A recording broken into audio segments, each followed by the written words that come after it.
Okay, let's see if this works. Hopefully, y'all will come back in. I'm so sorry I'm having all these issues. I don't know. I don't know what's going on. But maybe. Okay, Debbie, I think I got it. Are you. Come in. Hopefully, somebody will come in and let me know that you can see me, you can hear me.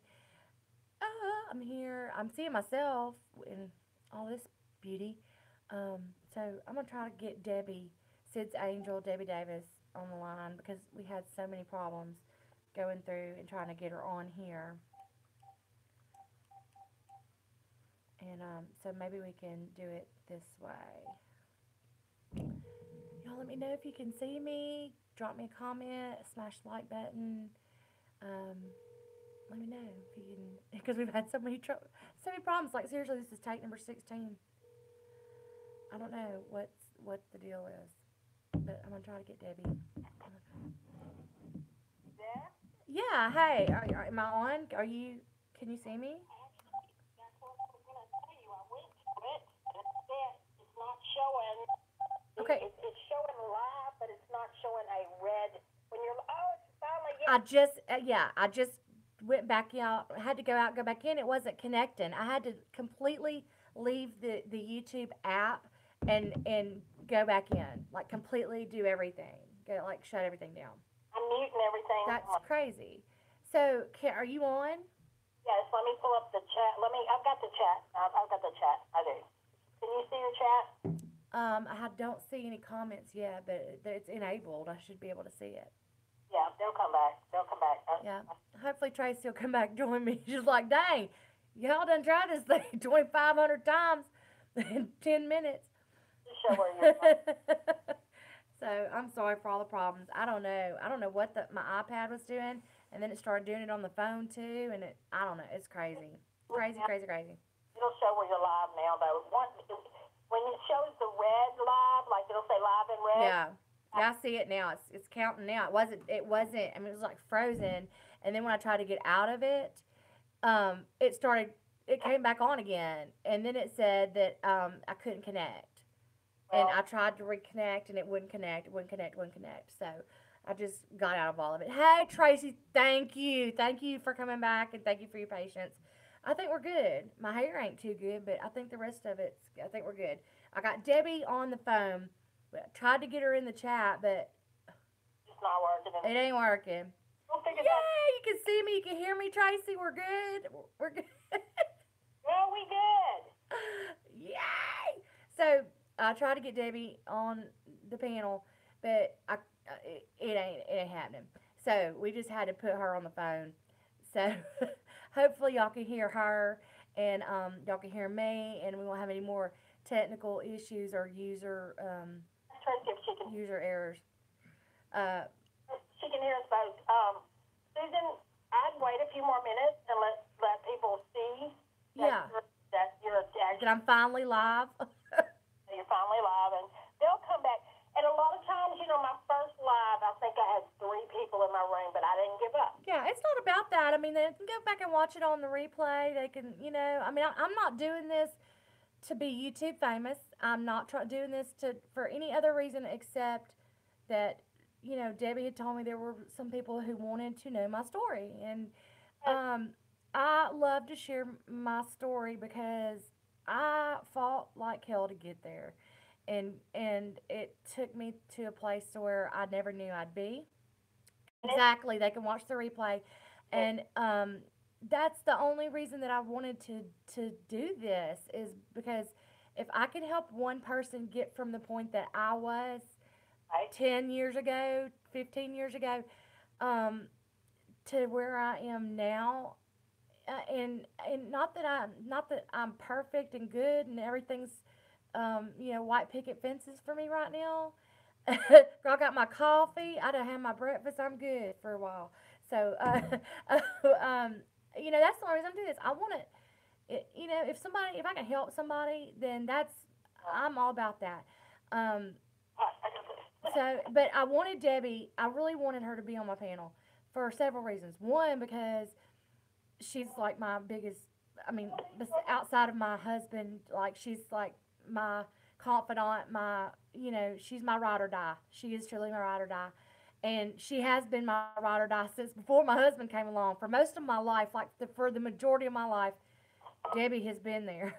And she's, Don't think we haven't fought. We don't fight. oh, we fight, we fuss, we fight, we cuss, I mean, but we make up and then we decide where we're gonna go eat lunch. I mean, that's just how we do. I mean, I don't know of any family that don't do that. Any normal family, anyway. I'm not saying we're normal, but that's just how it is. I mean, you don't always agree on things, and you get your feelings hurt about shit, and it's just exactly it's how real friends do. But you talk it out, you hug it out, and then you go figure out where you're gonna go eat. So, and that's how we do.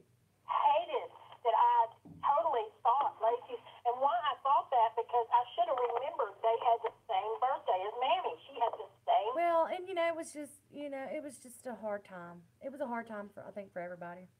All day that day I kept thinking about Mammy, and suddenly I was worried about him because I knew he was going to have a bad. Yeah, I think I know Chip and I both commented on his post on Facebook that he was having a rough day that day.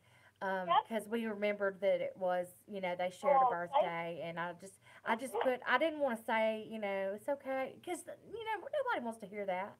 I just put, we love you, Pops. That's all I put, because that's all I need to hear is that we love him. When he got home, I was like, it's your mama's birthday, right? I knew he did, but I was just, I didn't want him to think I was.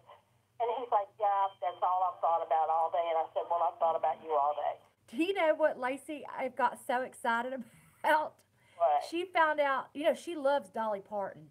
Oh, Obsessed with Dolly Parton. Ever since you showed her them movies, those Christmas movies. Sent me a movie for Christmas. She's obsessed with Dolly Parton. So on the news that night, they said something about it being Dolly Parton's birthday. It was like her 80-something birthday. Lacey goes, oh my gosh, Dolly Parton and I have the same birthday. Oh my God, we have to go find Dolly, and I'm going to go to Dollywood, and I'm going to tell her we have the same birthday. And next year, we're going to celebrate my birthday with Dolly Parton. Oh, Lord. I was like, dream big, sister. I have to get her to come over. And, she said something that made so much sense, Susan. When I was talking to her, and I apologized and told her, this isn't a bunch of excuses, but I honestly did think it was Saturday. Yeah, because her party was Saturday. Yeah, and that makes sense. This child said, Nanny, it's okay. I don't know why Mama's making such a... I heard that. I was like, way to throw me under the bus and run over me with all four wheels, sister. He is thinking, this is a 13-year-old that's acting more grown than we are. I know. It like put things in perspective, huh? I went, you know what? That child understands more than we do. And she's so forgiving, and I think it's because she's had to be, and she just forgives, and she's just in her world like nobody does anything out of malice. I mean, there's a few people she like, so and so is a little cray cray, or so and so is a little bit, but in her world, like everybody, even if they have issues, she's like, oh well, they've got issues because of this, or they did this because of this. So in her world, she reasons out everything. Well, the thing with me is, we started talking about she loves Sophie. Yeah. We started talking about Sophie being overweight, and she's like, is she fat? And I was like, yeah, she's fat, like 8.5 pounds. And that's so funny. Yeah, when she said that, I just like looked at her and I was like, well, I mean, because she'd asked me, she said, did Nanny put it? Because we went through all the comments and on Facebook, people were texting and all that, and so we told her and showed her all of them. She saw the one Haley texted her or texted me, and Pops commented something, and so we were telling her all this, and she's like, well, did Nanny comment? And I was like, no, I hadn't seen anything from Nanny yet, so that's she had asked about it.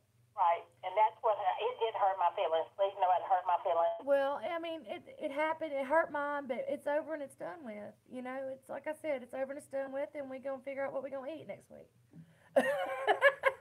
When I come over, we're gonna figure out what we're gonna eat. I may have to. I work at the school on Wednesday. I was just thinking, the Derek Mexican Day. Oh. But we'll figure something out. I got to work next Monday, Tuesday, and Wednesday at the school. Tracy, you would love this place. It has such a, it's a little It is hive, a actually. gas station slash bait store slash bar slash video poker. It's so country Louisiana that you don't want to look around too much when you go in there to get food. You just don't want to look around too much because I mean it's not the it's a dive, but they've got the best freaking food. Oh my gosh! And honestly, they have the we were talking Mexican yesterday. They have the best Mexican food.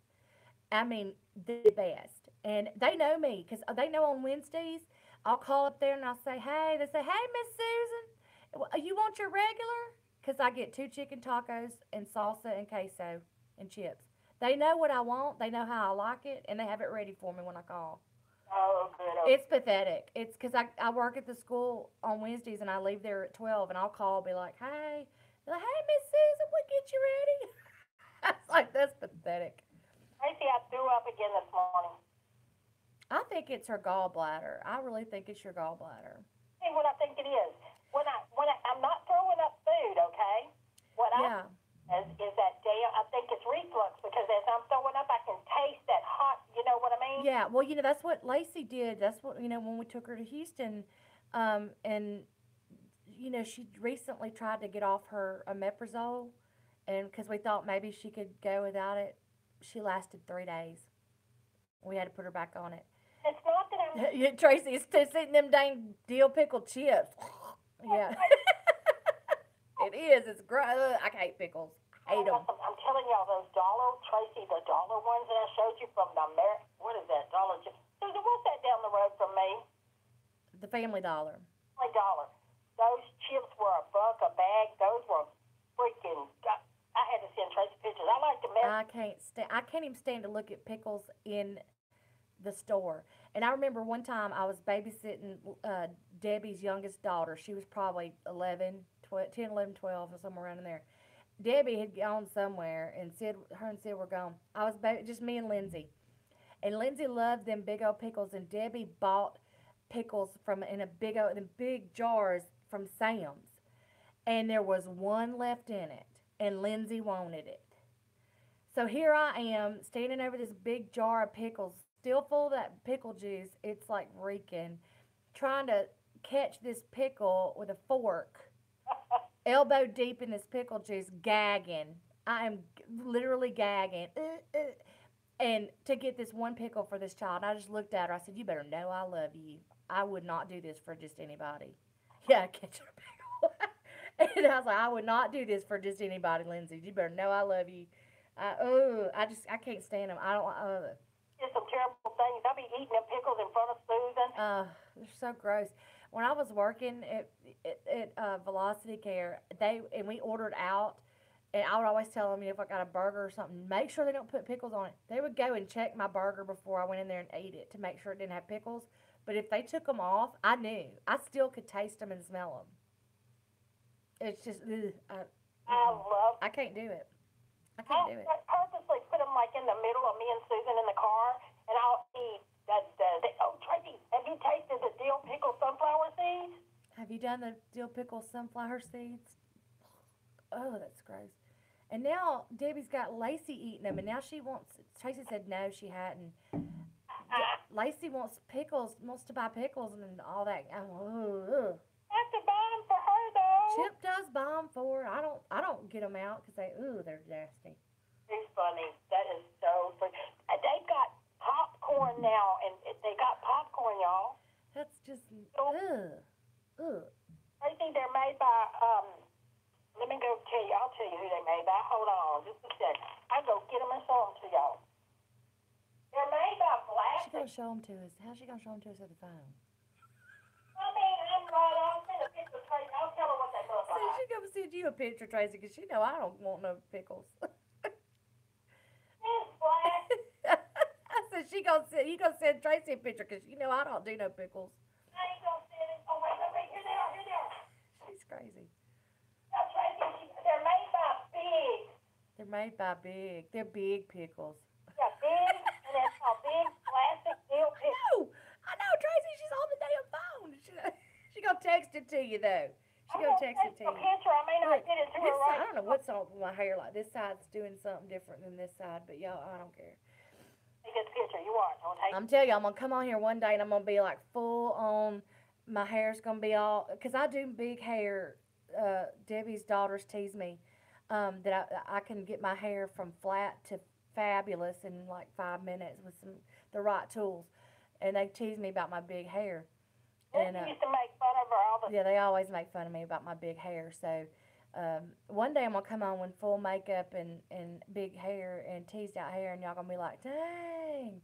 hell is that? Is that the same person? She been sick. She looks good. Girl. I can take it from flat to I'm talking like Girl, she boof, can blow that mess up. bouffant, and if I got the right stuff. And I get teased about my big hair all the time. My daughter drew a family picture when she was probably I don't know 5 or 6, and she drew our family, and my hair it was so big, like she drew stick figures, and my hair she had it way out here. It was so funny because she goes, "Mama, you got big hair." I said, "Well, I gotta it keeps getting bigger because my hips keep getting bigger, and the bigger my butt gets, the bigger my hair's got to get Why did you, compensate." how old were you when you started doing all that? What? Like blowing out your hair. Girl, I've always done it. My mama was getting my hair bouffanted out when I was 4 and 5 years old. So, I mean, you've seen my mother's hair. I mean, she's bouffanted out too. And but yeah, she's. I mean, it's just always. She's like you tease. She taught me teasing like for I can't. I mean, I don't remember a time when I didn't tease and bouffant it out. Yeah, in the 80s, that's how it was. I mean, I was born in '76. My mama had me in the chair at the beauty shop with some boys' coveralls on up there getting my hair teased and sprayed. Yes. And my mom, she had me a teasing comb when I was like 4. that's Mama Bond for you. Yeah, my mama, she didn't, and she bought that expensive hairspray that would keep it, I mean, monsoon wouldn't touch it. My mama too. You didn't touch her hair. So, and my mama now, she's like, my money's running, she's in the nursing home, Tracy. She's like, my money's running low in my account. I'm going to need you to deposit some money so I can get my hair done on Friday. It's going to be $10. I didn't use my bingo money.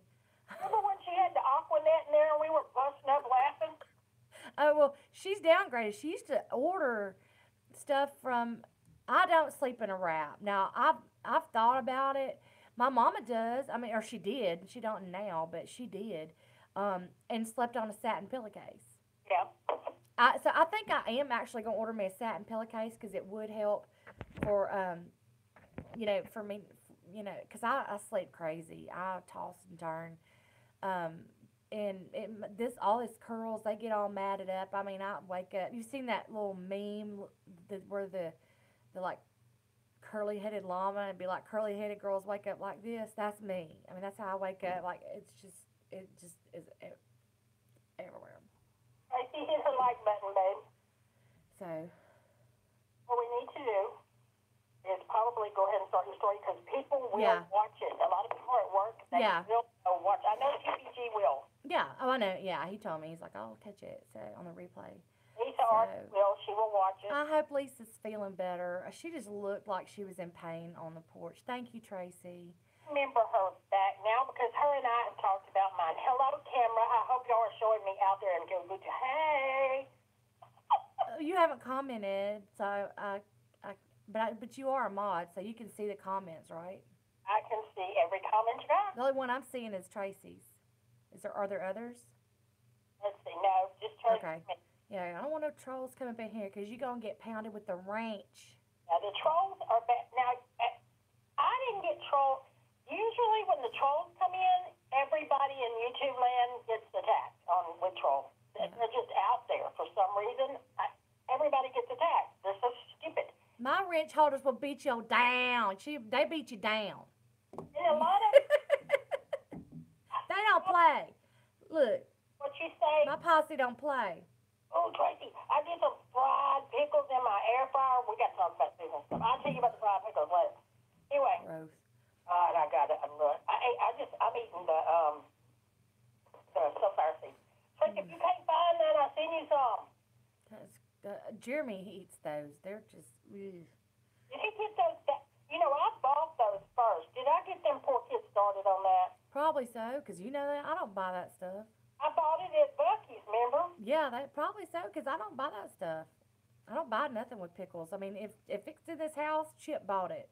I shared them with Jeremy and That's probably where they got it started from. Jeremy eats all kinds of stuff now because he has to. He's in college, so. Story. Make sure you talk about Jeremy. Oh, I'm starting with Jeremy because um, Jeremy has been in my life since before birth. I mean, I knew his parents um, through my first husband. My first husband, and Are you starting your story? yes, Okay. so my first husband and Jeremy's dad drag raced together, and we kind of ran in the same circle of friends. Um, so we known him forever, and so then he got with this girl and got pregnant. She got pregnant, and she had two older kids, um, that their dad had custody of them. That's in Louisiana. That's unheard of. I'm like, you have to be a sorry mother for a judge to award full custody of your kids to the father. Who's sorry too? Yeah, and so then they had Jeremy in '97. Um, so I was 21 years old, and I was married to my first husband, and I was not in a good marriage with my first husband. We were in a crappy marriage. Um, we were in a crappy relationship the entire time, but we were in a really crappy marriage. Um, but I started because Jeremy's dad was not using at this time, but his mother was an alcoholic and she used drugs, and his dad worked nights, and so I would watch him a lot, and it just kind of became, I was watching him all the time, and if he was home alone with his mother, I would go by and check on him, and so it just happened to be one night that I had gotten off work. I was working in the ER, and his dad was working nights, and I went by and to check on him, and they lived in a pretty shady neighborhood. Um, so it was like 11 o'clock at night, after 11, when at this time, and I went by and I could hear him inside crying. He was 4 or 5 months old. I could hear him inside crying, and I'm banging on the door. Nobody's coming to the door, and I opened the door because it was unlocked. And he's sitting there in a high chair in the middle of the living room, covered in filth. I'm talking Cheetos. I mean, who gives a 4 month old? I mean, really, Cheetos, dirty diaper. I mean, he was filthy, dirt, just nasty. I'm hollering for his mother. She's nowhere to be found. So I pick him up out of the high chair, and when I did, not granted, like I'm 21, I'm I'm I'm a kid myself, and when I picked him up, like he's just grabbing I mean, he would not let me go, just grabbing my shirt. So I went and cleaned him up, and I'm still hollering for his mother and not getting an answer. I don't know where she's at. I don't know if this child's been left by himself. I don't know.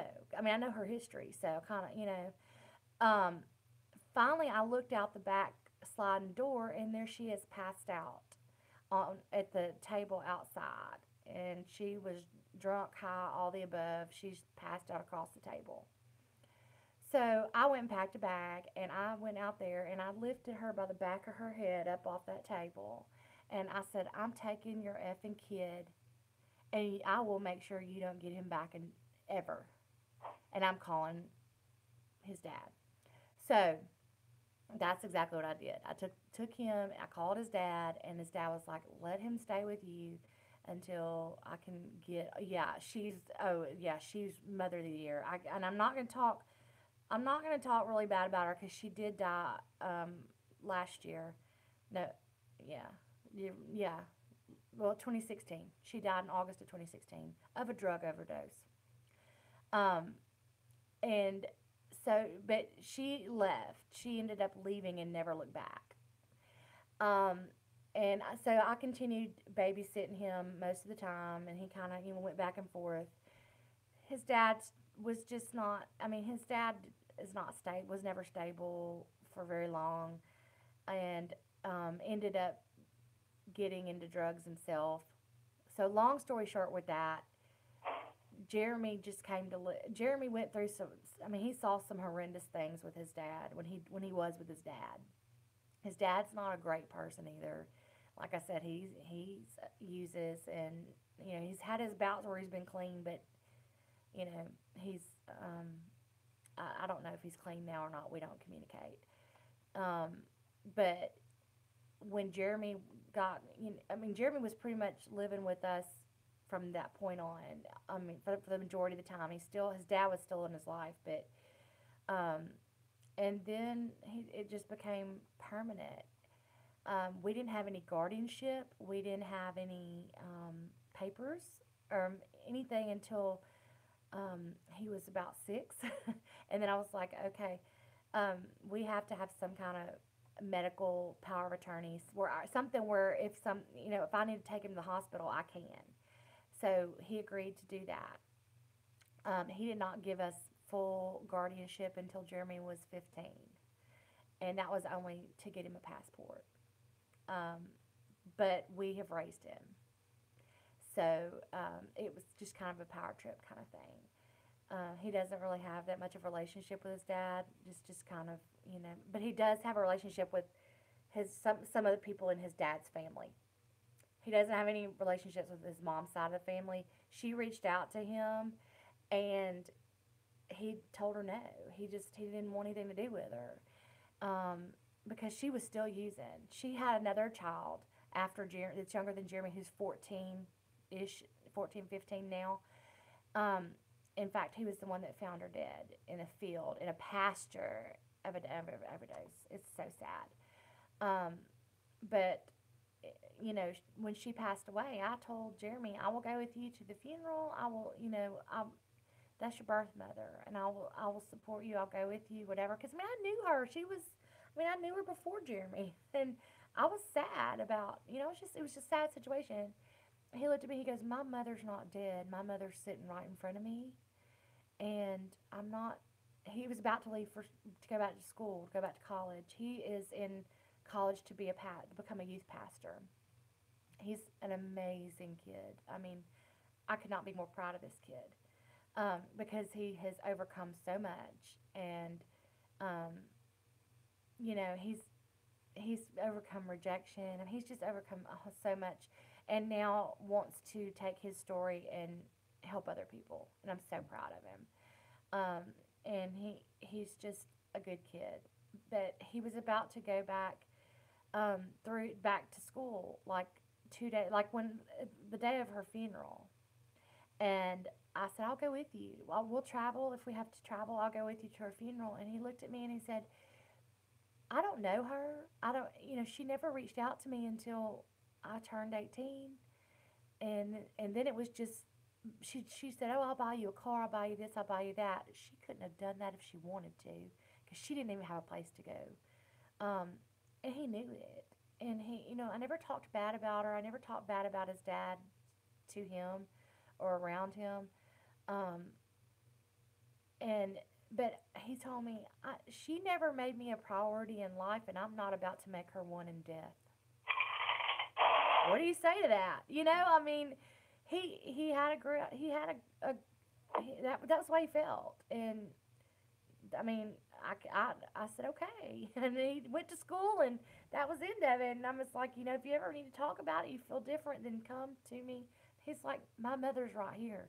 She's never done anything for me. She Your walked mom would away." never give you custody of him? His dad would never give us custody. No, never give us custody.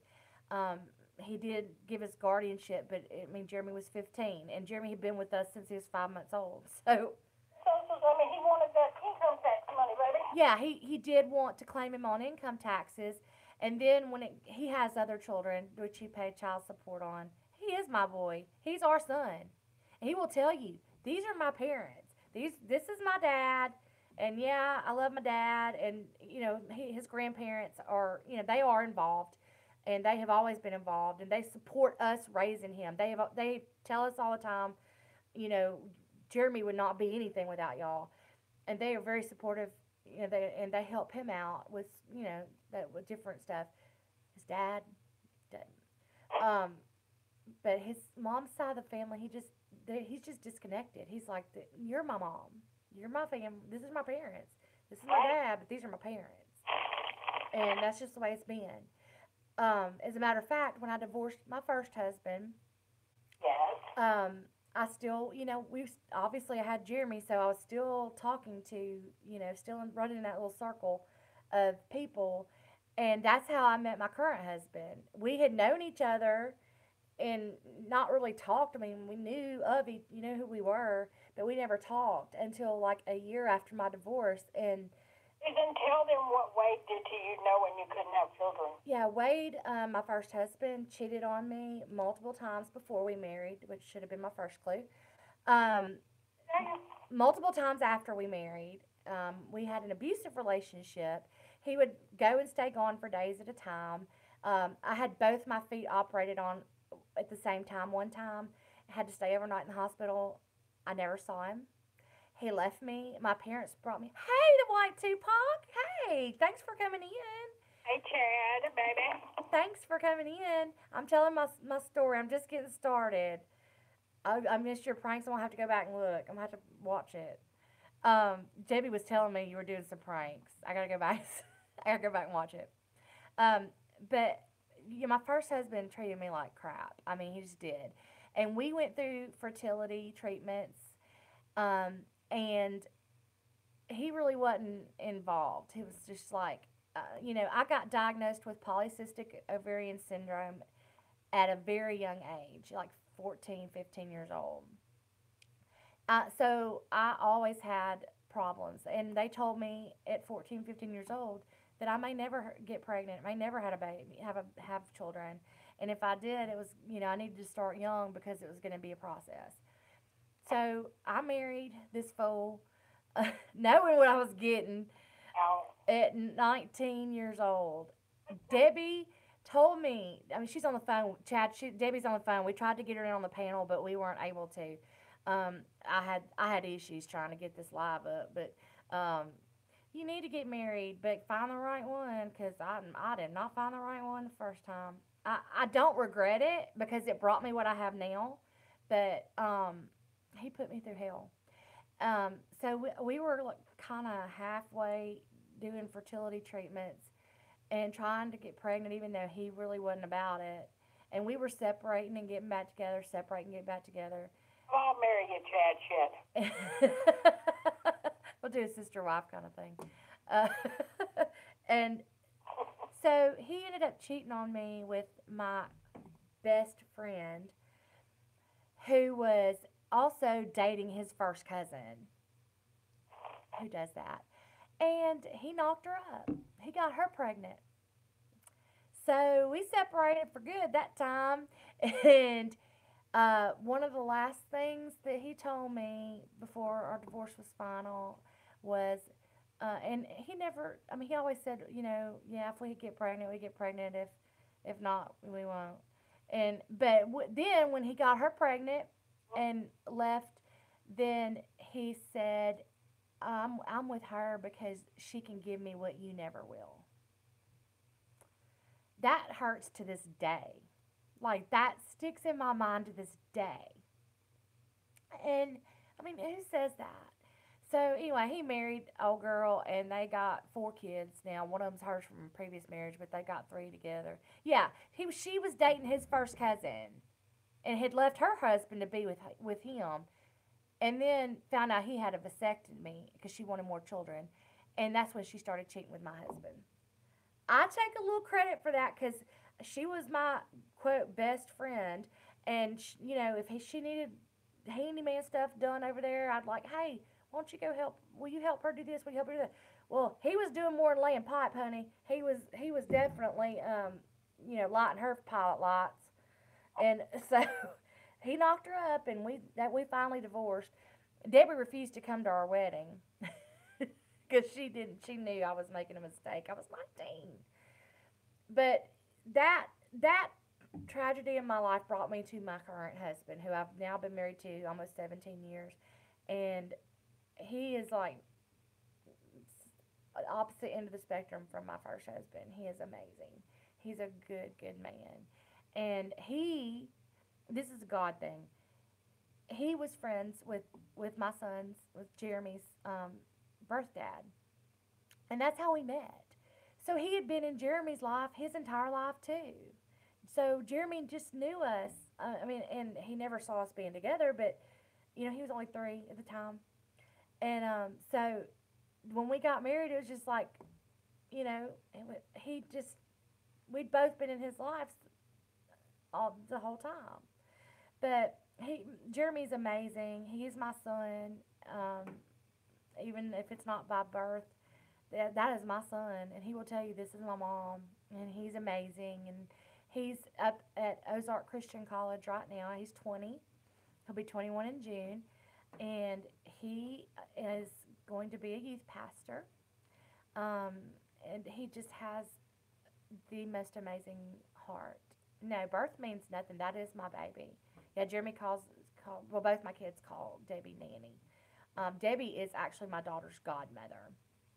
Um, so we have it set up where if something happens to both me and my husband, that my son would ultimately get custody. But obviously, if something were to happen to both of us before he gets out of college and gets stable, my daughter, she's young. She needs someone to intervene before, and my son deserves to finish college and have a life.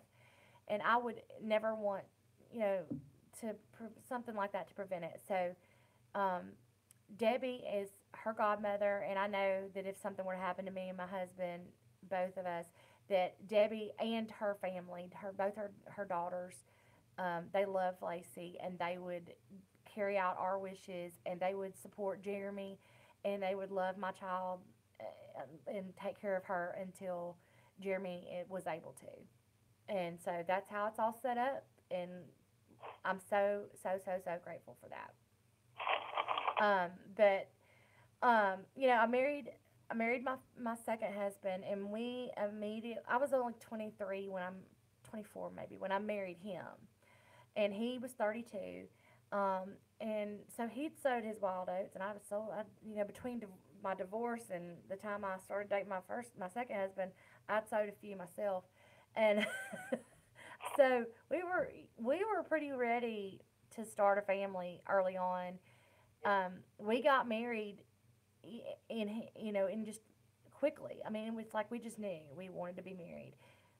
We started dating in February. He proposed in May. We were married in July, and we've been married 17 years. I mean, it was just like we knew he was the one, and so very early on, before we married, he knew about my fertility situation and that I was going to have problems having kids. That he may never have his own biological kids. He'd never been married before. He didn't have any children. He knew that there was a chance that yes, Debbie was my maid of honor. She did come to the second wedding, and her husband Pops um, walked me down the aisle. My dad had just passed away the year before, and Sid, her husband, is I mean, he's always been like my second dad. He's he's there to give me advice and make me laugh and kick my butt when I need it. And he's straight up telling me, baby, baby, I don't think you need to be doing that. I don't think that's a good idea. I mean, he's just always been that way. And he calls me his other daughter, and that just melts my heart, because I love him so much. So he walked me down the aisle. The man never has a serious moment in his life, hardly ever. And so I didn't know what he was going to say or do when he got got down there, and when he got down there, he said, "I give her away in honor of Mr. Pete, her her father." And it just like there wasn't a dry eye in the house. It was amazing, and Debbie was my maid of honor, and her daughter had just given birth 4 days before my wedding, so we were all like, okay, we either got to hold this baby in or pop this baby out, because y'all are all in my wedding, and I want to. So, so Haley was the youngest member, youngest person at my wedding at 4 days old. We still laugh about that. Haley's amazing too. But so my husband and I we started trying to get pregnant like pretty soon into our marriage, and we had Jeremy here, and had him for since he was a baby, and um, I started trying to do fertility drugs. Well, because of my polycystic ovaries, every time I did the fertility drugs, it would exacerbate my PCOS. And so the doctors were like, you can't do fertility drugs because you can't you can't produce eggs and anything be viable because it's going to cause, they just create cysts. And when I say it created cysts, like we're talking very large cysts, like I had to be hospitalized every time. My medical bills were well over $100,000, $200,000 at some points, because this went on for years. I had 8 major surgeries that were either directly related to my PCOS or due to a complication from my PCOS, even after I had my hysterectomy. Um, so that was the 8 major ones. That's not including all these laparoscopies and just the minor stuff. Um, I went through hell and ended up having you know um, these huge hernias because of all the incisions. I had to have my appendix out because my cysts were getting so big, but we just never wanted to give up our chances of having a baby, and I just held on that you know I was something's gonna happen. I was gonna have a baby. So that went on until 2005 when I had one of the cysts. I began hemorrhaging. I was at work, and I just all of a sudden started having this excruciating pain. And the last thing I remember was being in the bathroom at work, and the next thing I knew was waking up in a hospital. And they said I almost died in the ambulance on the way to the hospital. My blood pressure bottomed out. Had to divert me to a different hospital and do emergency surgery um, to stop the bleeding. So I had that done, and then I went back for my 6-week checkup, and the cyst was back again on the same ovary. Had another cyst. Um, so at that point, he said, we're going to have to remove that ovary. And that's going to cut, of course, cut my already low chances of having a baby um, even further. And, and to where, from like 50% to 25% now. Um, but I still had my uterus. I still have, all the other parts. Just they removed that left ovary because it just kept, coming back with the cyst.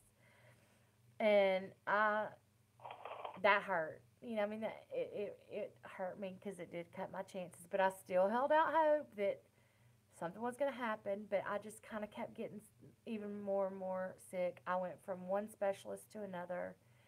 And, just it was countless doctors, countless procedures, countless tests, and nothing. I never got pregnant. I never did get pregnant.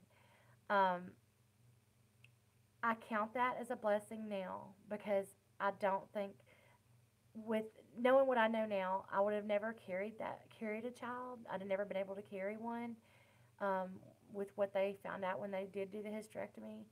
So I'm thankful I never got pregnant and had to suffer through a miscarriage um, because I don't wish that on anybody. I surely don't. So I'm thankful I never had to go through that part of it. Um, but in 2006, which was just a year after all of this other, I developed a mass on my uterus, and it was connected to my right ovary, the only one I had left. So they went in, they removed the mass. It was non cancerous, it was benign.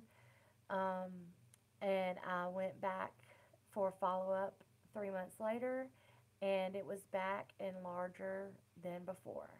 And he said it did not look good this time.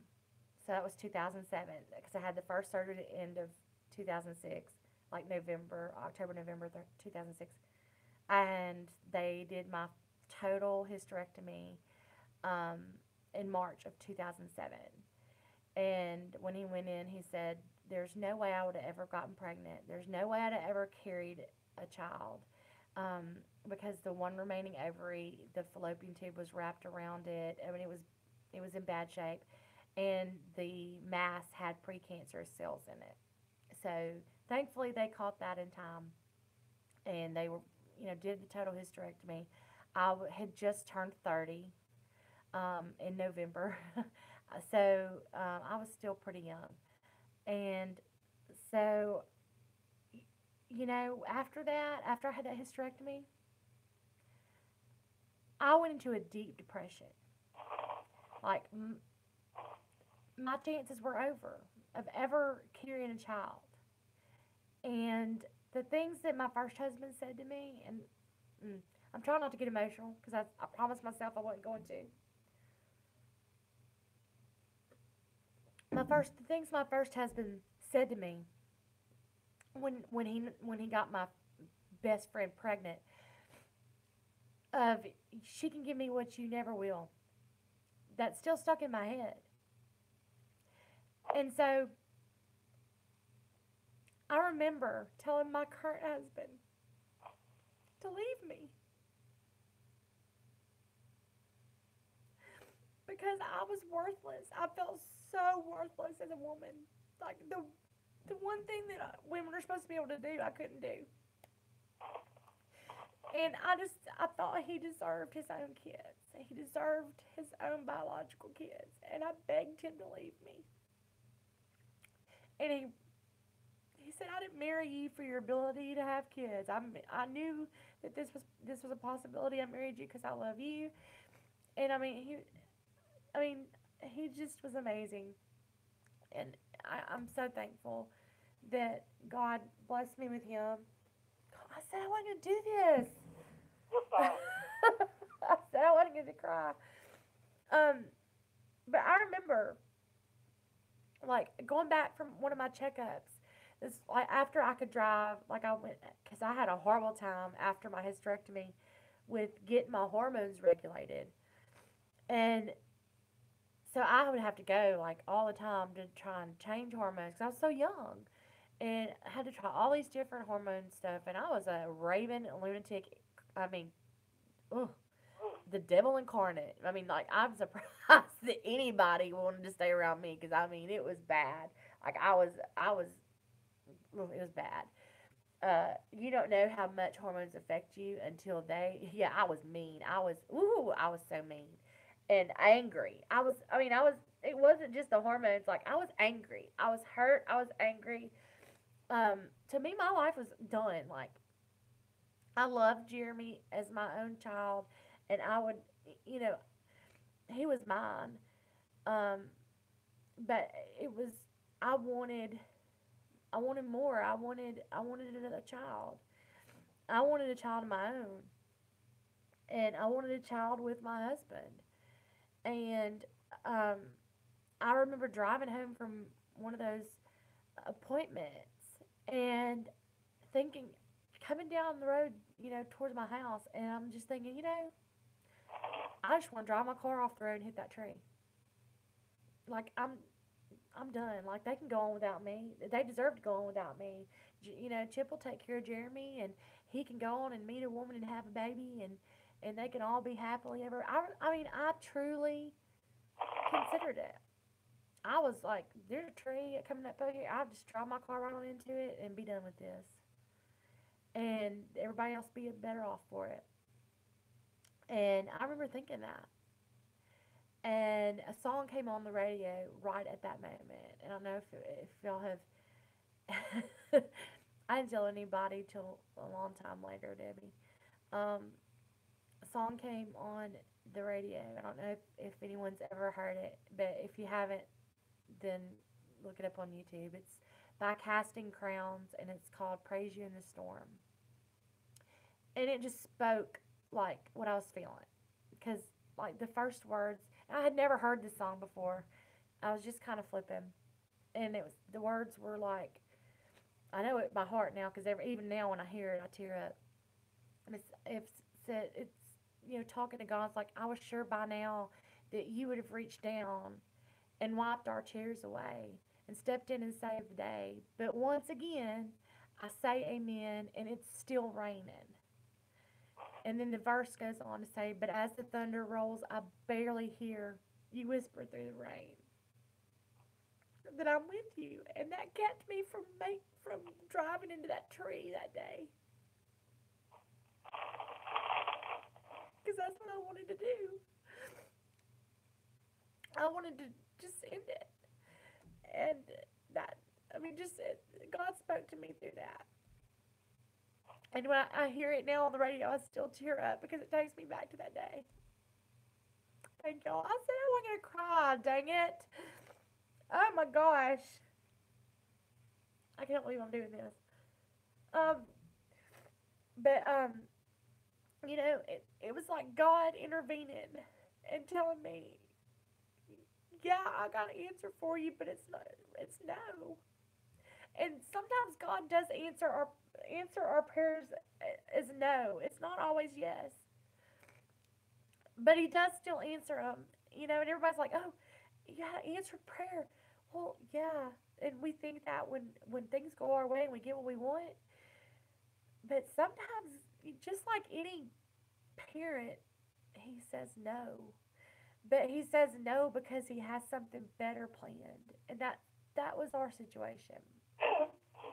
And I went through my bout of depression. I went through my bout of trying to regulate hormones, and that went on. I had my hysterectomy in March of 2007. Then not March, but in 2008, I was I've worked in the medical field since I was 19, um, and then in nursing since 2002 in the nursing field. And so I was working with this nurse, and she knew of a family or a girl in a nearby town that was pregnant. She was 28 years old, pregnant with her sixth child. All of her five other kids were in foster care, and she was due like any day with this baby. It was a little girl, and she was looking for somebody to adopt it. So, of course, we jumped at the opportunity because that was kind of our only option after my hysterectomy was adoption. And we didn't know how we were going to pay for it. We are not wealthy people. Um, we just, knew that God was going to somehow provide us with the money to adopt this child, or a way to adopt this child. So I had conversations with this woman on the phone. She was going to let me be in the delivery room. We were scheduled to meet up. We had talked about names for this baby, like we were getting the room ready. Um, she was delivering at LSU, and because her children were already in foster care, she had a caseworker for this for the current baby she was pregnant with. Now we were not foster parents at this time, but I knew enough about kind of how things worked to make a phone call. And I just decided one day, after about 2 months or 2 weeks into this, because she was due like pretty quickly, to make a phone call to try and locate her caseworker. And I knew this girl's name, so I called her local DCFS, Department of Children and Family Services office, and asked to speak to her caseworker. And like, we were all excited. This was finally our chance. A year after my hysterectomy, we were so excited. Had names picked out, and I was gonna get to be in the delivery room with her.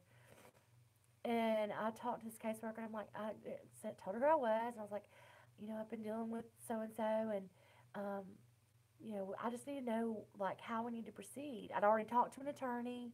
I was going to give her my attorney's name. Like, she stopped me and she said, Miss Morris, I'm so sorry, but so and so has already signed an adoption agreement with a family member, and you are the third person who's called me that she has scammed. We didn't give her any money. She never asked for money. I'm sure that was coming, but she disappeared after that, like disappeared. And I'm assuming she had the baby. I know she was pregnant, and I've actually talked to my friend that's the nurse that hooked me up with her, who felt horrible that she had scammed us. But so she did give the baby to some family member who adopted it down in South Louisiana. So heartbroken again, scammed. Thank God we didn't give her any money, but once again, heartbroken, pissed, all that again. And so in 2009, a year later, I convinced my husband reluctantly. I took him to an informational meeting on foster care and adoption through foster care. Kicking and screaming. He did not want to go.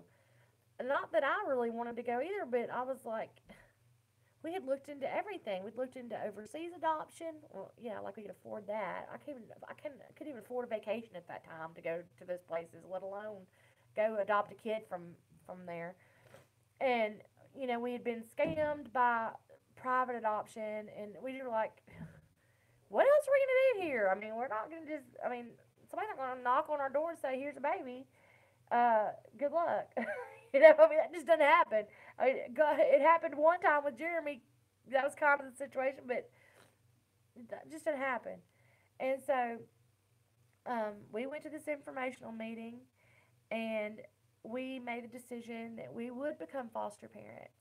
However, we would were they give you like options. I say they're options, but I mean they know what you want. Like they say, do you want a child? Do you want a child that's already freed for adoption, or do you want child that's still they're still trying to reunify with the birth parents? The boy, girl, age. They go through all that.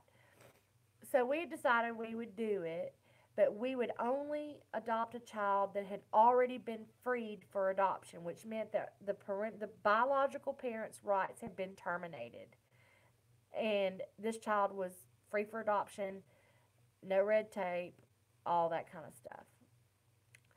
Um, and so um, we went to the meetings. We started the process, which was long. They come in and they do a home study. Um, in the home study, they come and visit your house multiple times. They talk to everyone who lives in the house individually. They ask about your family, your childhood, your upbringing, your this is your that. I mean, they ask all of it. Um, they get deep, and uh, you do a background check for everyone in the house that's over 18. This is Louisiana. I mean, I'm just telling you what we had to do in Louisiana. I don't know what I'm sure other states. There's pretty much a guideline of what states are supposed to do. Some states are a little more together than others. Louisiana is so broken. The whole foster care system is broken, but Louisiana is broken. Go to the back of the house if you're going to chase each other. She talking to her dogs, or the cat. And the cat, And both. the cat, yeah. And so we went through all the fingerprinting and all the and anyone that the child that's placed in your home would be spending the night with, or like anybody that would be babysitting this child, like long term, like keeping them on daily or whatever. They had to go and get background checked and fingerprinted. My in laws, they had to go get background checked and fingerprinted. My mother, Debbie, did y'all? No, no. Y'all didn't have to. Okay, but all of our immediate family, my in laws, my mother, my brothers in law, all them, they had to go get fingerprinted and background checked. Um, Lacey, well, I'll get into that in a minute, but when we got Lacey and I had a babysitter for her that kept her every day before she was old enough for school. She had to go get background checked and fingerprinted. So I mean, they're pretty strict as far as that part of it goes. And at that point, they gave us a home development worker. Yeah, she stayed with y'all with no problem. Once they, I mean, there it depends on the caseworker to be honest with you, but I'll get into that in a minute. So they give you a home development worker, and this person is just someone who um, make sure you're certified. Because you have to you know do continuing education, um, and you have to recertify. Okay, Tracy, thank you. Um, so they give you a home development worker. That person is in charge of making sure that your home stays certified and everything is copacetic. And they come out and they are the ones who place the children with you, um, and check in. I love our home development worker. She's been with our worker since we started the process. We have become friends. I mean, I know her family. She knows, I mean, we're friends. She's awesome. She's awesome. Um, so we did all that and did all of our training. You have to go through so many hours of training where they tell you what to expect when with a foster child, and I can tell you that anything they tell you does not prepare you for what you really go through. Okay? They can tell you the worst horror stories and you're just like, "Oh, that ain't going to happen to me. I won't get one of those. I won't take one of those." They never prepare you for what you really are going to go through. They try. Some of them try. Hey, Horsehound here, gal. I can't talk today. Thank you for coming in. It's good to see you. I loved you on the porch last night. I loved it. Um, so I'm talking about I'm talking about our journey. I'm getting the part where we became foster parents. So we did all of our training. We did all of our background checks. We did all of our everything we're supposed to do. Home studies. We were good to go. And like I said, when we went into this, we said we were going to only get a child who'd been freed for adoption because we didn't want to foster. We didn't want to go through dealing with bio parents and that reunification and all that. All that we didn't want to deal with that. We want a child that had been freed for adoption um, and move forward. Now, in the state of Louisiana, I don't know how it is other places, but even a child that is free for adoption has to be placed in your home for 6 months minimum before it can move to adoption. So that they know that that's a good fit and a good placement and everything's going to be good. So, oh, by the way, Debbie's on the phone here. We tried to hook her in, but she's on speakerphone for moral support. Um, I'm here, people. she's in there and she's on the phone. Um, so we found a child because there's a website called adoptuskids.org, but there now this was back in 2009. That's my cousin. Did you know, Horsehair Gal? That's my cousin. Um, she's my ride or die. I say she's my cousin. She's more like my sister, but Heck yeah. I mean she's my sister. Um, but uh, we applied for this child. Hi, Stacy. Thank you for coming by and subbing to me. I'm telling my little story here. And I've got my cousin Sid's Angel on the speakerphone. We couldn't get her on the panel. I don't know why. We had a rough time going live today, but we got it. Um, but I appreciate y'all coming in. Thank y'all so much for coming in and support me. I appreciate it. Mash that like button if you would. Um, but anyway, we applied for this. We found this little girl that was in South Louisiana, freed for adoption.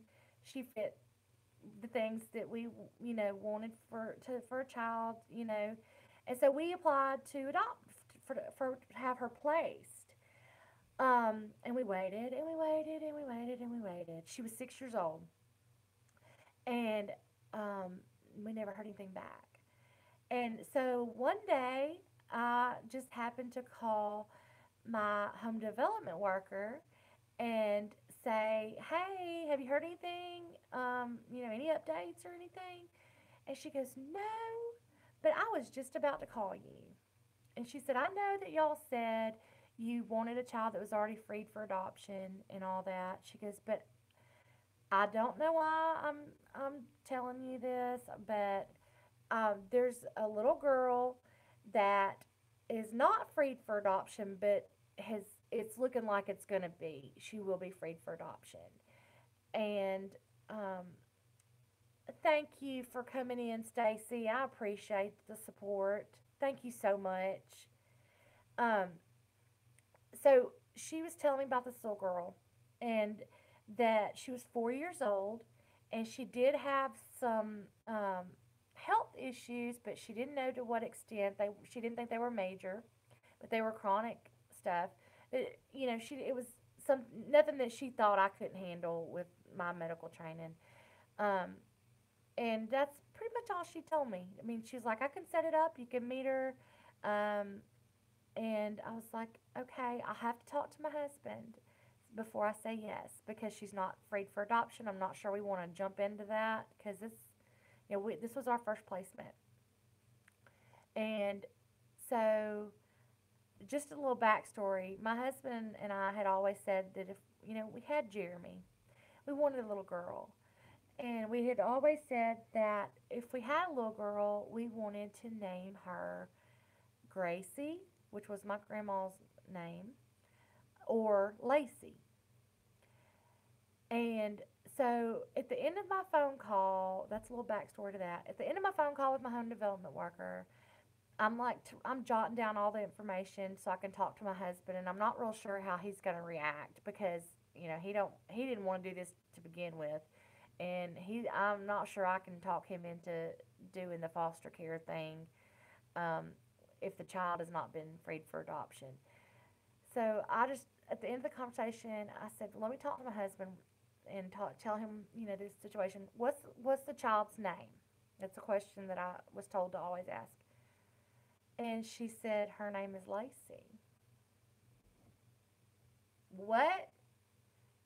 And so then, okay, if I had my own child, we had always said that the way we would spell the name Lacey is Lacie, which is not traditional. It's usually Lacey, or some other Lacy. But I wanted mine to be Lacie. So I kind of stopped when she said the little girl's name was Lacey. I was like, "Okay, spell that for me." She goes, Lacie. Seriously? So I called my husband, and he was like, and I told him, I was like, "You're not gonna believe what this little girl's name is." And we'd not met her, nothing. And I said, "Her name is Lacey, and it's with an IE." And he was like, "Seriously?" I said, "Seriously, her name's Lacey." And I mean, because that's what we had already decided, that if we had had our own child, that little girl, that's what we'd name her, and that's how we'd spell it. So we actually, my son and I had two meetings with her before she was placed with us. She was 4. One of those meetings took place at a doctor's appointment, because she does have gastroparesis and juvenile polyposis, both of which are kind of rare, GI disorders. And at that time, they were just finding it, and she was, pretty sick.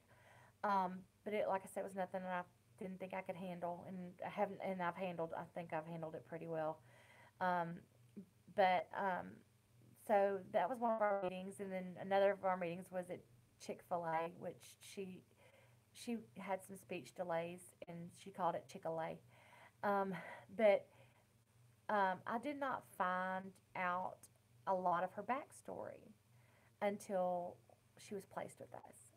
So she was placed with us, and it was just like the perfect fit. Um, so my husband did not meet her. My son and I met her. My husband did not meet her until the day she came to live with us. And he had taken off at lunch that day, and our caseworker brought her here that morning, and she had been in foster care pretty much all of her life. We were her 8th foster home. She was 4. She had 2 stints in foster care. This was her second stint stay in foster care. Um, and she came with almost nothing, which surprised me. I'm like, this child's been with other foster parents. This child should have clothes that fit her. You know, it was sad. Um, but that didn't take long because people stepped up, and I mean, this child had more stuff than a princess would have. I mean, she had so much stuff within a short time. And she came in, and immediately I said, "You can call me whatever you want to call me." Because, like I said, this was a foster care placement. She's 4 years old, and she immediately called me mommy. Um, and so she was playing with our dogs or whatever, and my husband comes in the back door, and she gets up and runs over to him, and she goes, "Daddy, look at my new puppies." And when I tell you he puddled and melted at that back door, that was it. Like, that was it. Wrapped, seal the deal. That was it. And he still cannot tell that story without crying. He still cries every time he tells that story. So then we started looking through her paperwork that they left, which wasn't a lot, and found out that her, once our adoption was final, with her first and middle name and then our last name, her and my husband and my father-in-law all have the same initials, LCM. So, I mean, it was just crazy. It was like, this God meant this child to be ours. And she is just as sassy and prissy, and I mean, she has my personality. And I mean, people say all the time, you cannot tell me you didn't birth that kid because she's just like you. And she has no filter. Like me. Debbie can tell you she has no filter. She gonna tell you what she thinks, and she don't care if you like it, and she don't care what you think. I mean, she's just a mess. She is a mess. Um, but we had to go through a lot because she was not. Oh, she's a huge daddy's girl. She has him so wrapped. Oh, it's not even funny. It's She has him. I mean, backed into a corner. He did. He jumped through hoops for that girl. Oh my gosh, it's bad. Um, that's one of our biggest problems is she's a daddy's girl. I'm sorry, I had to get a sip of my coffee. Um, so we still had biological. Well, I say biological parents. Her birth mother. I've never met the woman. She has mental health issues, and she took off. Um, Long story short, I mean, she's just got mental health issues, and she had a bad upbringing herself, and she just abandoned. Not Lacey has 2 biological siblings, full biological siblings that are older than her, and one half sibling that's younger than her that we know of, maybe more. Um, but I we didn't find anything out about her until after we got her, after she was placed with us, and that's when we found out that she had an older brother and an older sister that were in care too, that were placed with other families. So then we had to do visits with her biological dad. uh, that was tough because this guy is a nut job. um, she came into care The kids came into care originally when Lacey was 13 months old, because this, and I'm not even going to call him a man because he's not a man, beat my daughter with an electrical cord, 13 months old, in the head, and took off part of her right ear and part of her scalp. She still has um, scars in her scalp, and she's missing a piece off that right here in the lobe of her ear. Um, they were malnourished. They were neglected. One of the other children had broken bones, and just horrendous conditions. Homeboy that did this to her, only he pleaded out and only served 18 months in jail for dang near killing this child. She was in PICU at our local hospital for 2 weeks. 2 weeks. This child was in PICU, And so then she went to her very first foster mother, who is an angel sent from heaven. We still talk to her. She has fostered over 100 children, most with special needs, and she is a precious, precious, precious person. We still have a good relationship with her. Yeah. So the state of Louisiana, this dude did 18 months in jail, pleaded out. He didn't even do charges for hurting the other two. Oh, Now her brother's 4 years older than her. Her sister is 13 months older than her. And at this time that he did this, Lacey was 13 months old. A baby. A baby. Um, when she came to us at age 4, she had been through we were her eighth foster home in 2 different states. And 4 years old, she weighed, must tell me my battery is going low. She weighed 22 pounds at 4 years old. Um, so, we've had a hard time, getting her well, getting her where she needed to be.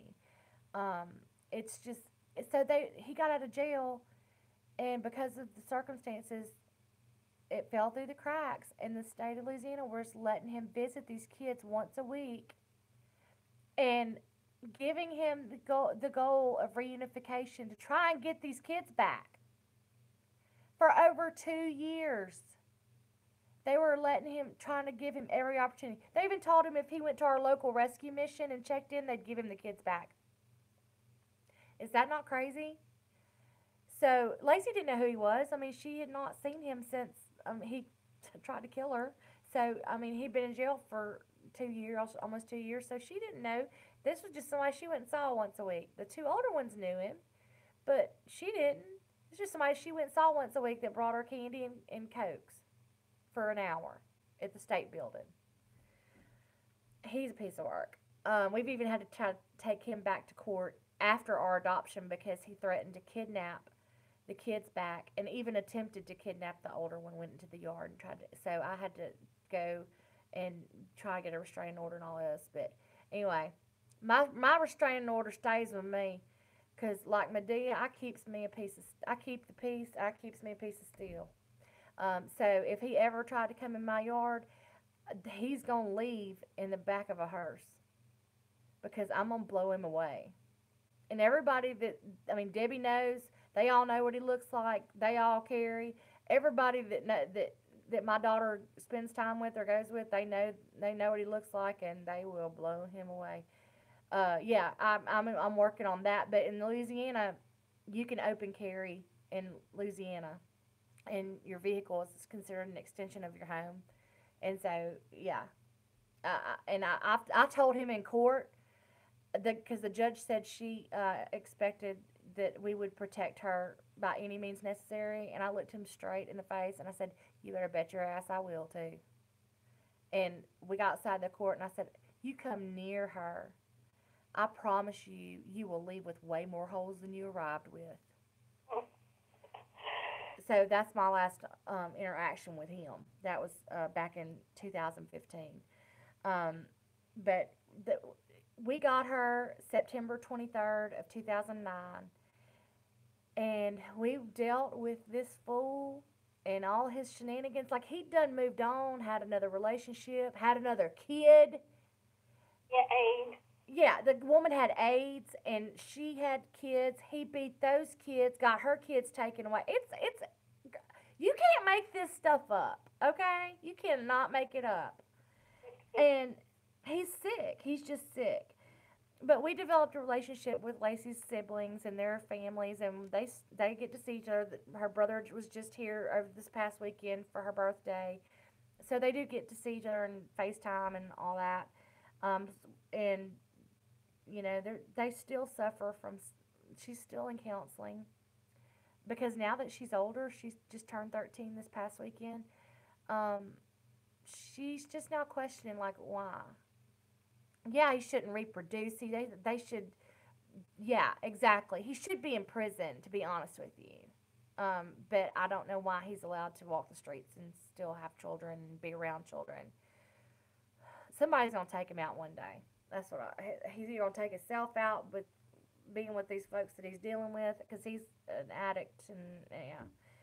He is you can't make up what he is. Uh, Okay. but we got her September 23rd of 2009, and our adoption was not final until June 27th of 2011. So that's how long we ended up being foster parents when we said, oh, we're only going to take in a child that's already freed for adoption. so, uh, but, the moment we laid eyes on her, she became our daughter. And my husband will tell you the moment that he, is it really? Oh my gosh, that's crazy. My son's birthday is June 24th, just 3 days before. But every year on June 27th, the anniversary of her adoption date, we have what's called a gotcha day. And it's just like a birthday. I mean, uh, you know, we do a cake, we do gifts, we do something special for her gotcha day, and we celebrate it. So, and because adoption is special to, I mean, it's something that you just can't explain. If it's good, it's a miracle. Now I know everybody doesn't have that experience. Was picked out specially. She was hand chosen. Yes, Debbie's right. She was hand chosen by God for our family. There's no doubt. I was gonna show you a picture, but I don't have one. Well, maybe I can pull it up on my my iPad. It's so crazy. People tell me all the time, her and my son look so much alike. Like they could be siblings. And and it's crazy. People always say, "Are they related?" No, they have no blood relation between them, but they look so much alike, and they are close. I mean, they are very close. They weren't always the close. I mean, they've had their times, but okay, here's an old picture, but you can see how much they favor. And this is an old picture, but can y'all see that? Like how much they look alike, and they are no blood relation.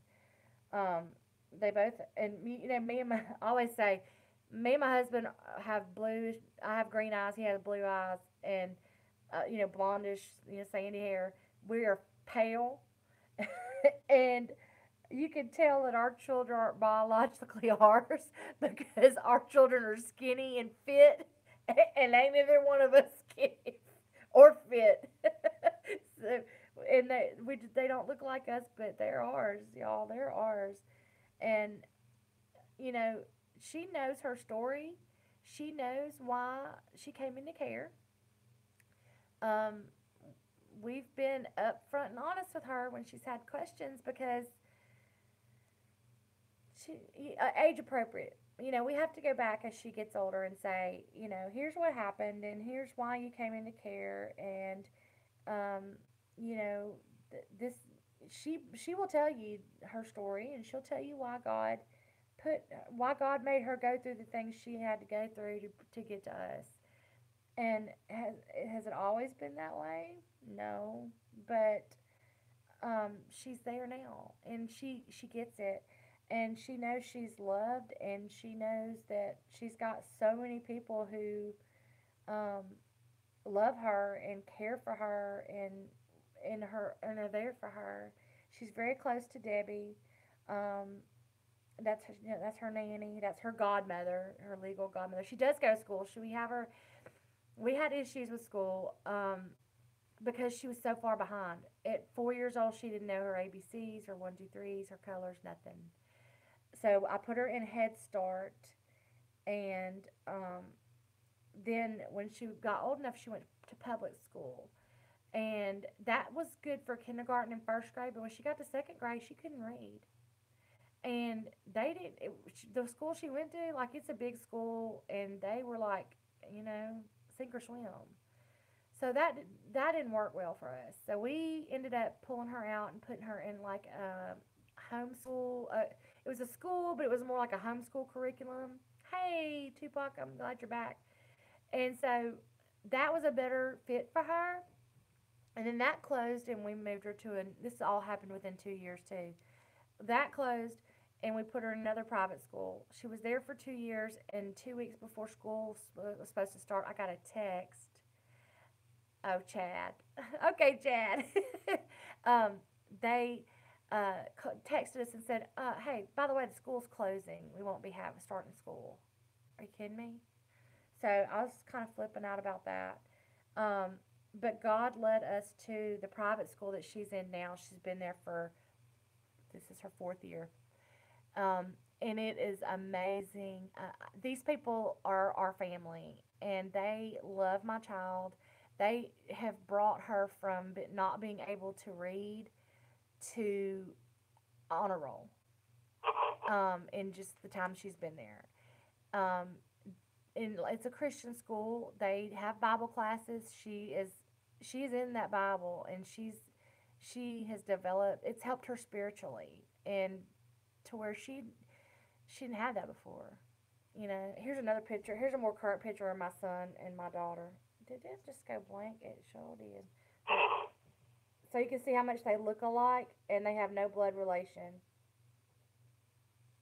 So, but they adore each other.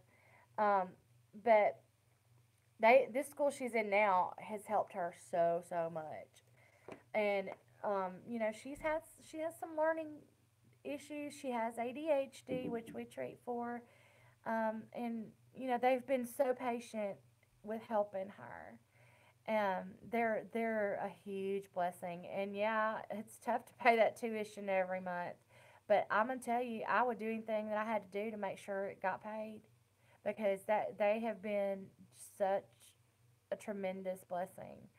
I do volunteer there, and I see what goes on, and I mean, God led us there, most definitely. And they have taught her, and now them combined with our family and our church family have taught her how to turn her mess into her message. Not just her, but both my kids. Um, and I'm thankful for that. I'm so thankful for that because it's been tough. And people say, "Oh, she's adopted. She's great now." No, it doesn't end with adoption. The signing those papers aren't the end. They're just the beginning because um, yes, it's closure and it's finalization, but it's also questions. Um, some that I can answer and some that I can't answer. And Freckles, what are you? I'm sorry, my crazy dog is doing something over there. I don't know what he's doing. So I don't, I it doesn't end. She's still in counseling. She sees a counselor once a week. Um, she has had thoughts of hurting herself, and we've gotten through that. Um, it's just rejection. Like, in a 10, 11, 12-year old mind, think about, why would my dad, when I was a baby, want to hurt me like that? Why would he permanently scar me like that? I'm tilting here. Let me fix this. Why? Ooh, okay, we'll do that. um, why would my mother not want me? Why would she walk away? I've never met the woman. I can't answer that. So, the counseling has helped so much. And, um, she's had a lot of loss. And it doesn't end with adoption. It doesn't.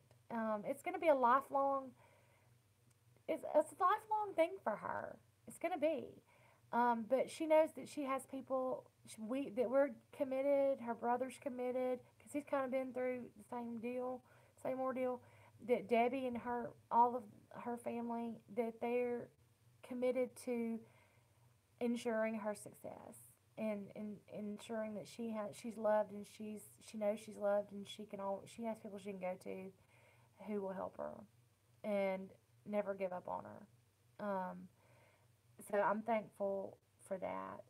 Um, as far as us as foster parents, um, I thought we were done when we adopted Lacey because we went through so much to, uh, we had already been through infertility. We had been through this scammed adoption. And then going through foster care when we thought we weren't going to foster. We were just going to adopt. We weren't going to deal with all that. We were done.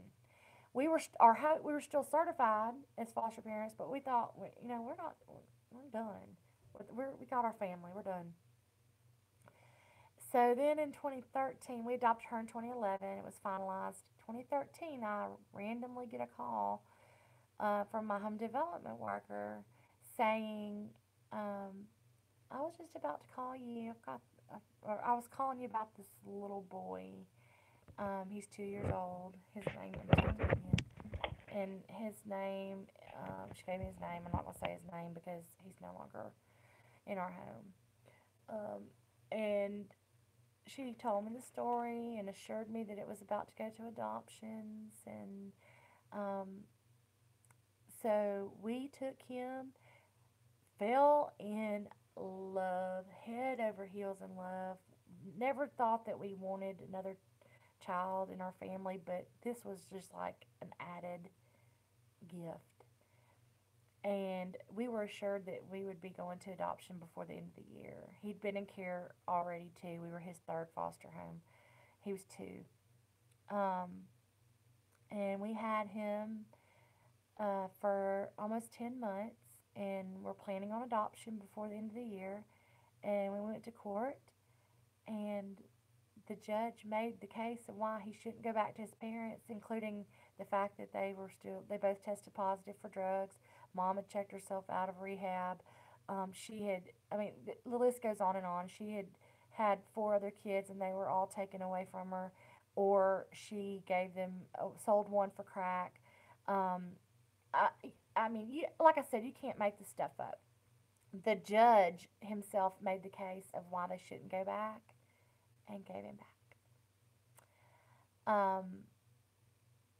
We had 4 hours to drive from North Bossier to our house. We had to go pick up my son, my daughter at two different schools, and then go. I may have to plug my phone in, guys. And then pick up the baby and come home. We had 4 hours to go pick everybody up, notify everybody, and to say their goodbyes, pack all of his stuff up, and have him to the state building to his parents, to his biological parents, who were living in a hotel, who had not had permanent housing stability, nothing, and who had tested positive the day of court. So I can't tell you what a heartbreak that was. I thank God that my family was here at that time, because I just fell to my knees in the driveway when they drove off. Um, Never thought I would hear anything ever again, and didn't for years, until last year. Mom and Dad got arrested, and God connected me, and I say God, He connected me with a biological sister who I didn't even know about, because his parents are older. They're older than us, and so this girl is just younger than me, and that's his half sister. She lived in Colorado, and she ended up getting temporary custody of him. Um, and long story short, now the child is missing. The biological, crazy, addicted mother took off with him, and he's not in school. No one knows where he's at. Dad's got brain cancer.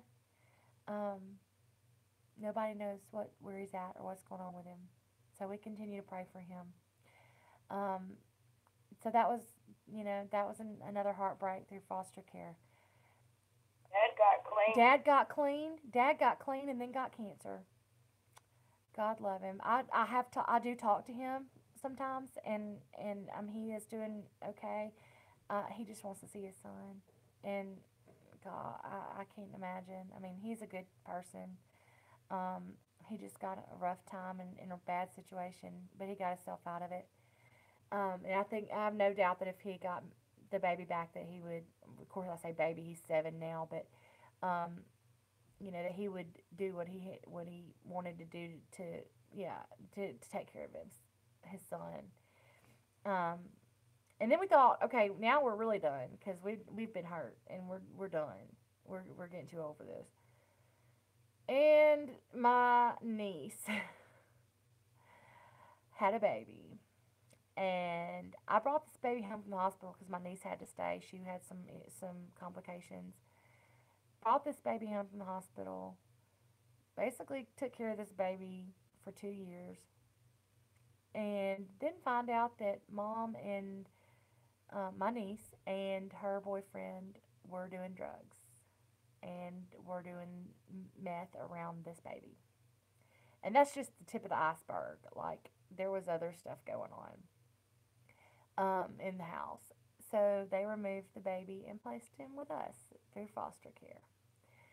And when I tell you that was a three ring circus, like, family is the worst.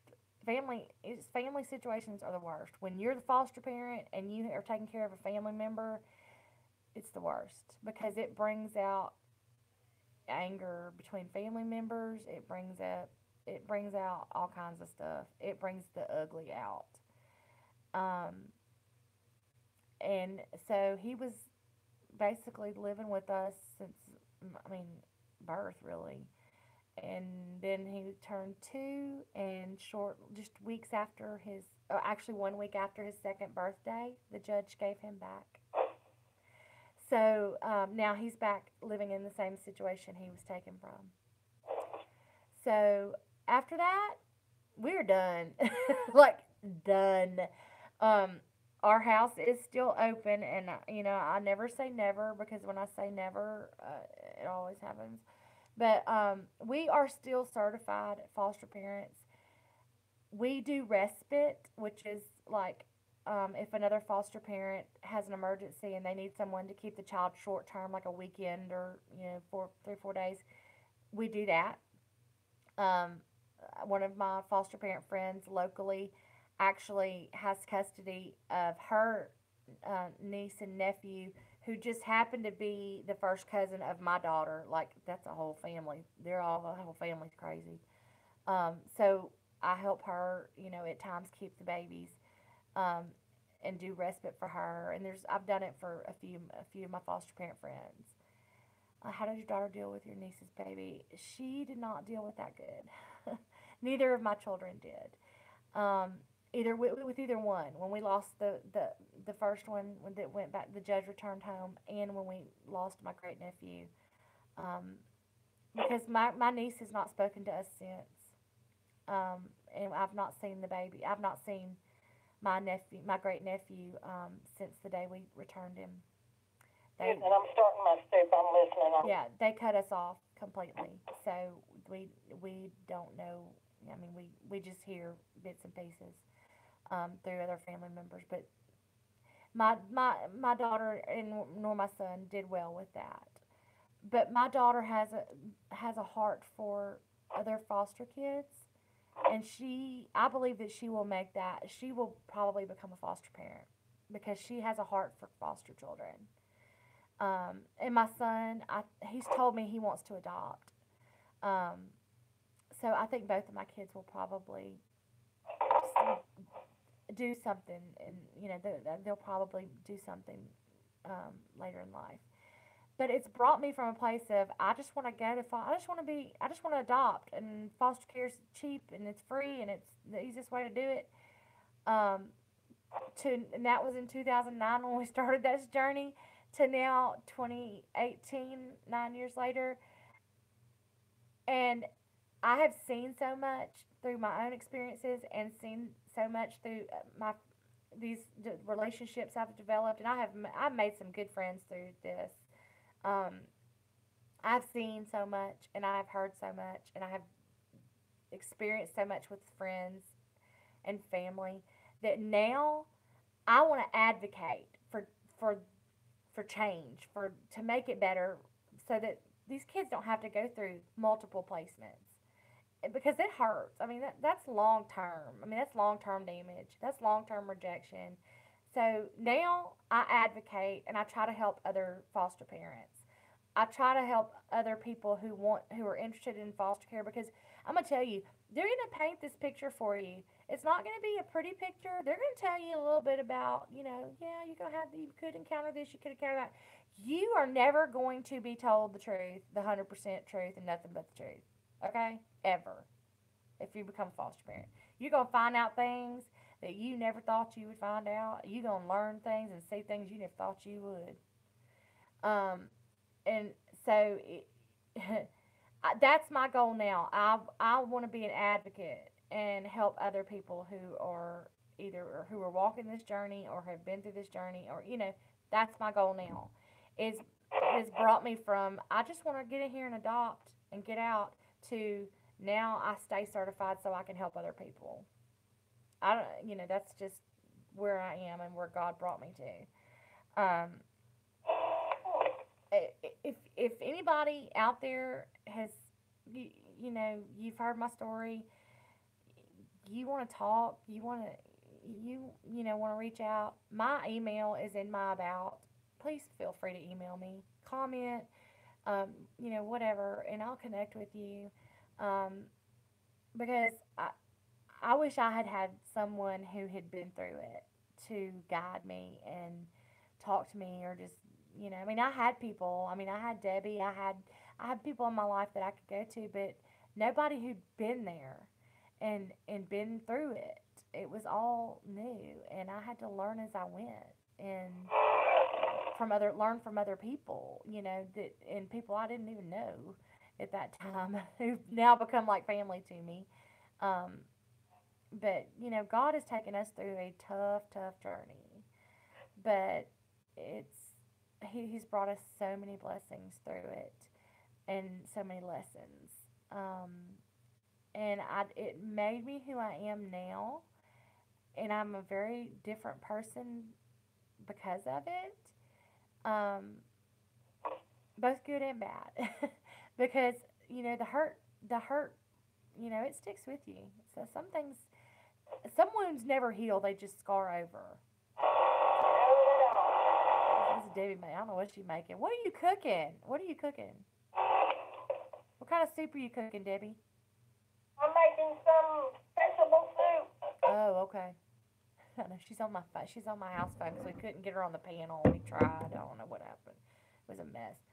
I put on some chicken and dumplings this morning. I make that tomorrow. So, well, I don't know what I'm doing tomorrow. It'll probably be something quick and easy. But so that's pretty much my story.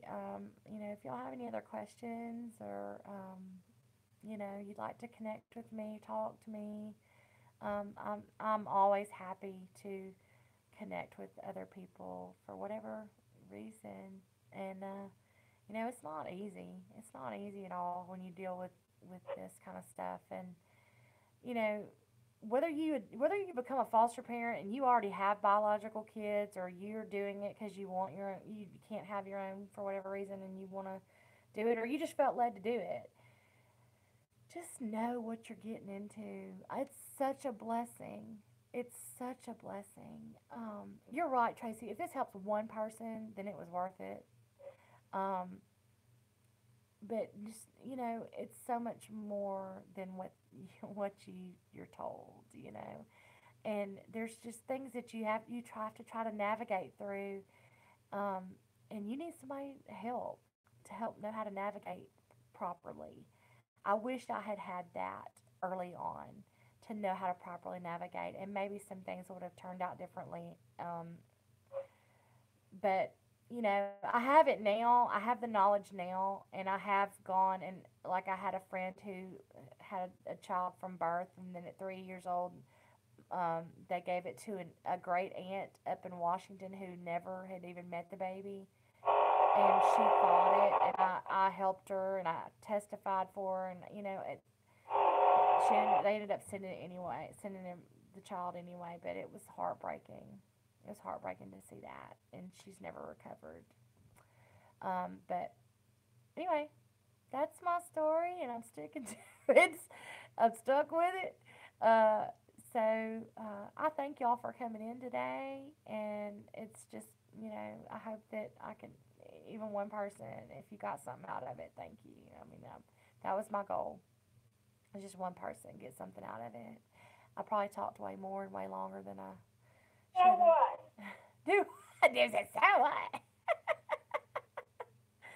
Thank you for coming in, Tracy. I appreciate that so much, um, and I love y'all, and I appreciate y'all, I love and you, cuz. I love you, Debbie.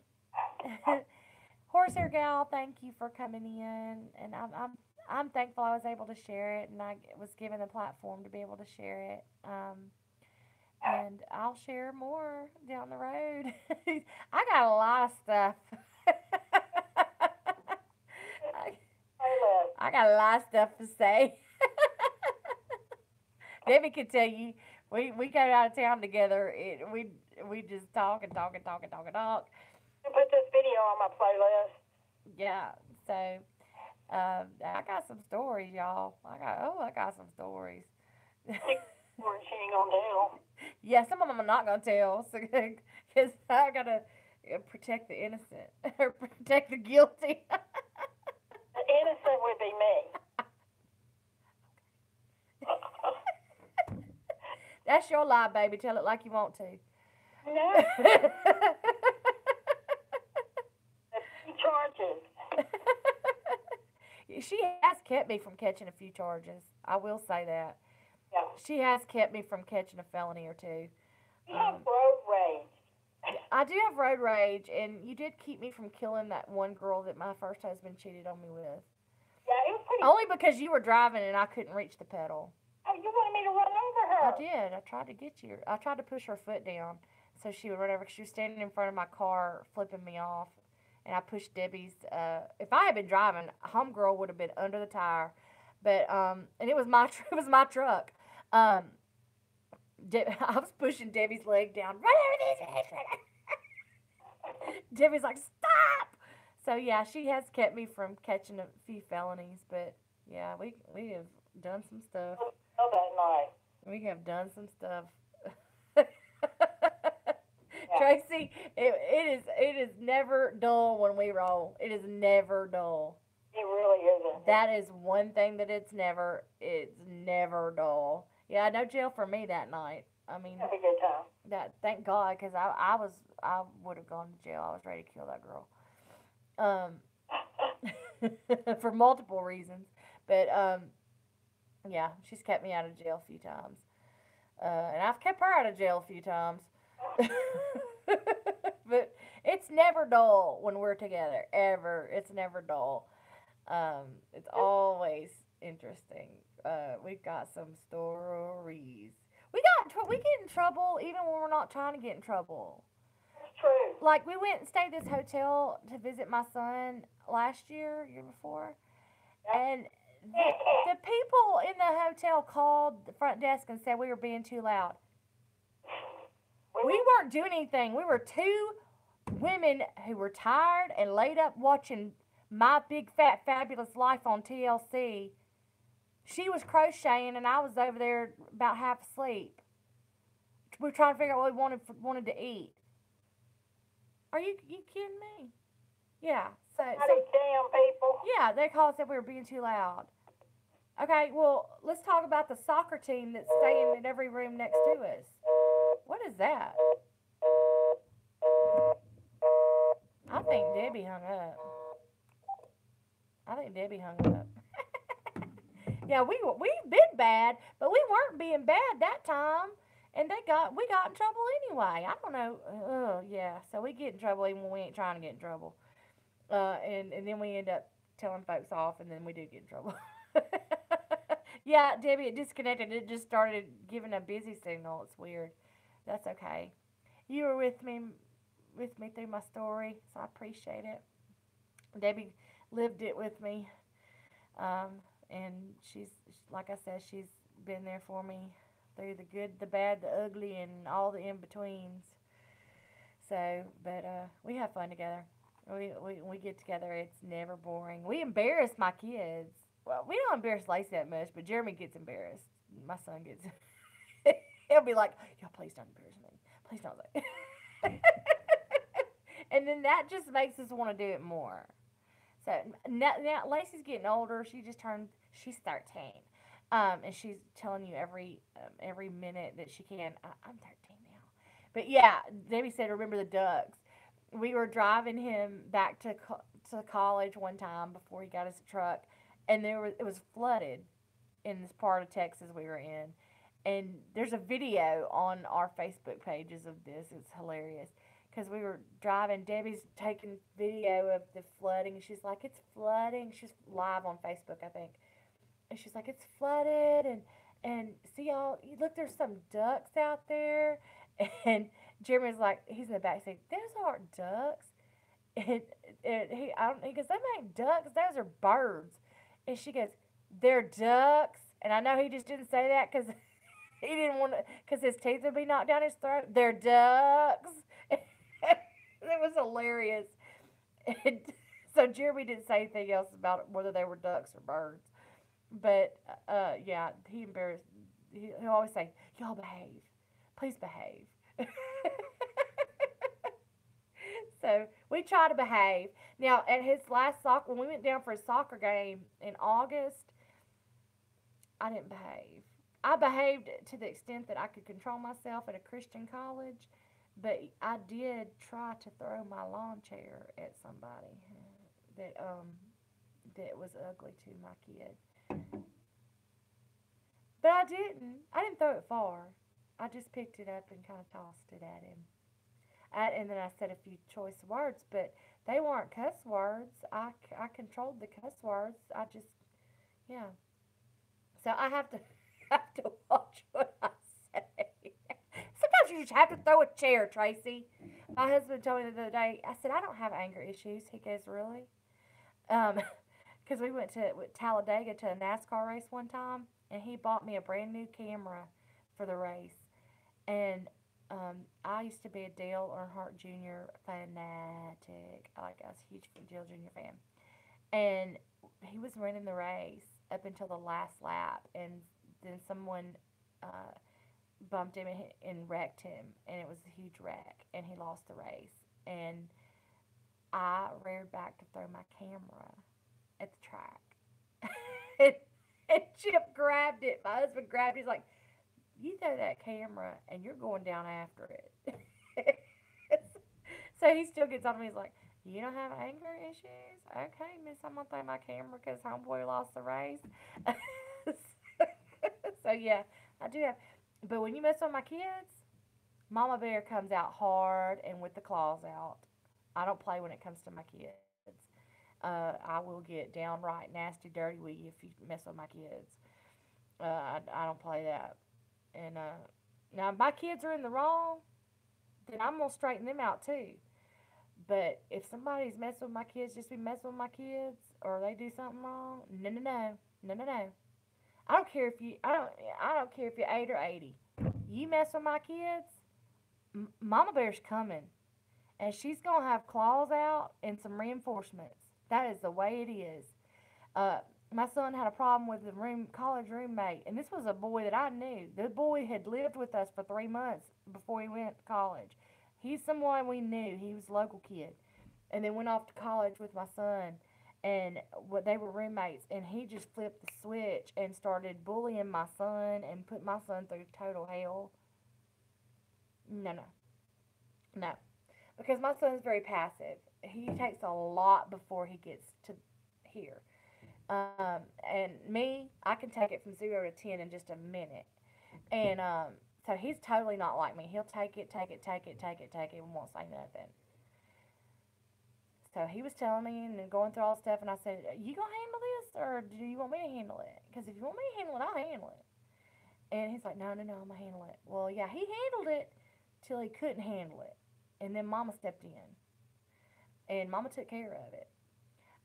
So I don't play that. Don't come after my kids, especially when if they're in the right and you're in the wrong. Now, if my kids are in the wrong, then I'm gonna say you're in the wrong and you need to do this and you need to apologize. But no, if you're coming after my kid for whatever reason, and no, you better step it back because I ain't gonna take it. And I'm pretty much that way with anybody else's kid too. If you mess with somebody else's kid, I'll do it. But anyway, I'm froze up now, so I guess that means it's time for me to go. I appreciate y'all all coming in. Thank you so much. If you can still hear me, God bless y'all, and I will come back on again as soon as I'm able. Y'all have a blessed day, and I love y'all. Thank you.